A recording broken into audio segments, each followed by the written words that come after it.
Judith, de son côté, fait l'apprentissage de l'éprouvante réalité électorale. Elle a entamé un marathon ininterrompu à un rythme endiablé et dépense son énergie sans compter aux quatre coins de l'arrondissement.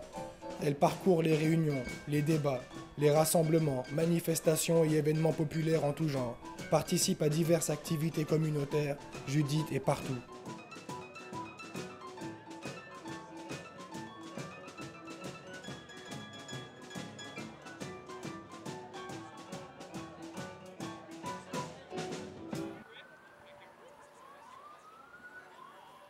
Depuis le déclenchement officiel des élections le 19 septembre, c'est l'enfer.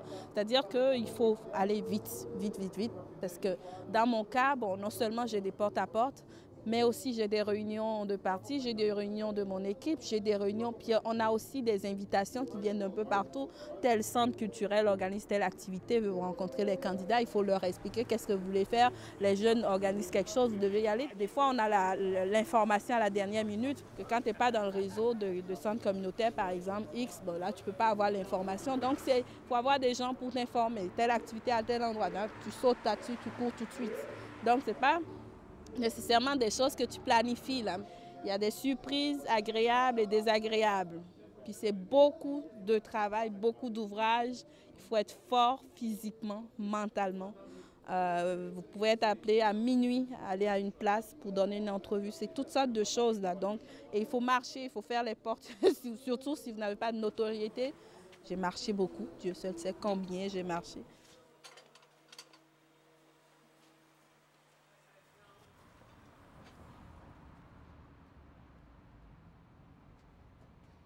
En ces fraîches journées d'automne, les efforts déployés par les candidats sont plus importants que jamais alors qu'ils abordent la dernière ligne droite. Guillaume accumule lui aussi les kilomètres au fil de l'incontournable tournée des boîtes aux lettres. C'est plus à porter des pamphlets directement chez les gens. Je pense que c'est là qu'on réalise que faire une campagne électorale, c'est pas mal plus d'énergie, puis de temps, puis de job qu'on pourrait le penser à première abord. Je prends l'expérience aussi, je pense que c'est ça qui est important. Puis c'est quand même le fun. L'imprimante, qui me donne des petits problèmes parce que, c'est un peu plus compliqué, là. Pas d'argent pour aller chez l'imprimeur. Fait que je fais avec ce que j'ai. Peut-être un peu rappel aussi de mes propositions, de mes expériences à l'hôtel de ville. Puis, formation, quadrilingue, je pense pour le quartier, c'est assez important.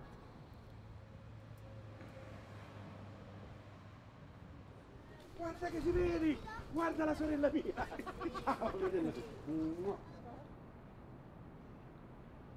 31 octobre. À la veille du jour J, les heures sont comptées et les élections accaparent tous les esprits. Les candidats jettent leur dernière force dans la bataille, en espérant ne pas connaître un mauvais sort, mais aussi pour éviter que les bureaux de vote ne soient déserts et la participation fantomatique. Aujourd'hui, on n'a pas de l'air de ça, là.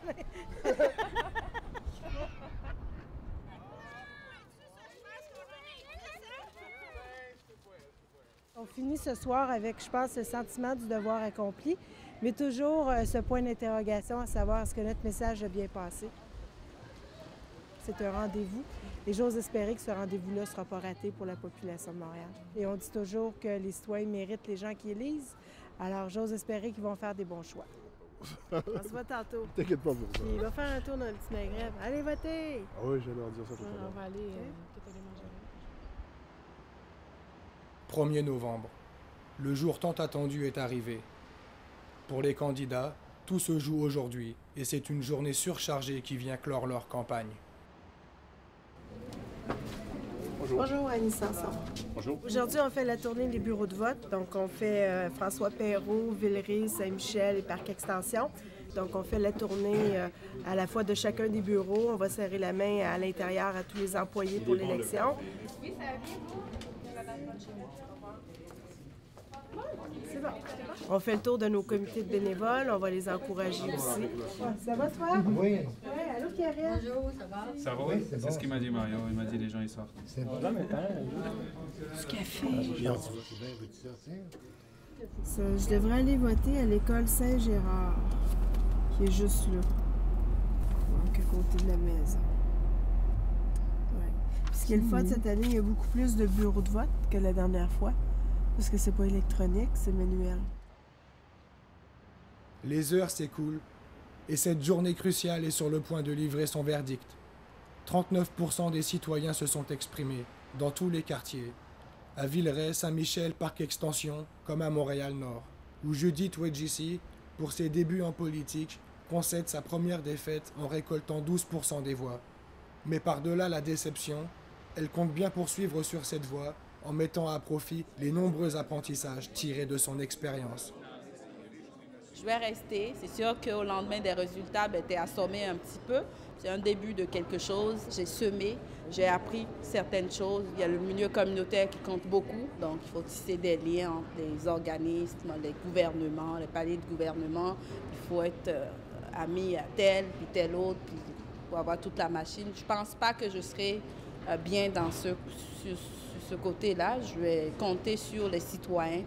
Je vais continuer de travailler avec les citoyens parce que je pense que c'est à eux que revient le dernier mot et c'est pour eux qu'on fait quelque chose, c'est avec eux qu'on fait quelque chose. Sur 31 candidats indépendants, 2 sont parvenus à se faire élire. Toutefois, la nette majorité enregistre un résultat proche de celui de Guillaume Blouin-Baudouin, qui obtient 3,5% des voix. Je suis pas venu ici avec des grosses attentes non plus. Faire une élection, je me rends compte qu'il faut avoir une très grosse équipe. Dans le fond, c'est impossible de gagner ça tout seul. Bon, il n'y a pas grand monde, c'est tranquille. Les gens vont voter parce que là, il y a des scandales. Qui va s'en préoccuper autant dans 2 ans, dans 3 ans, ou même dans 2 mois, je suis sûr qu'on va avoir passé à autre chose, pas mal de monde, puis ça va être... l'intérêt pour la politique municipale va ressembler à ça. Après plusieurs mois de campagne intense et au bout d'une journée exténuante, Annie Sanson apprend qu'elle est réélue à la mairie. Mais son équipe ne remporte qu'un seul des 4 autres sièges en jeu dans l'arrondissement.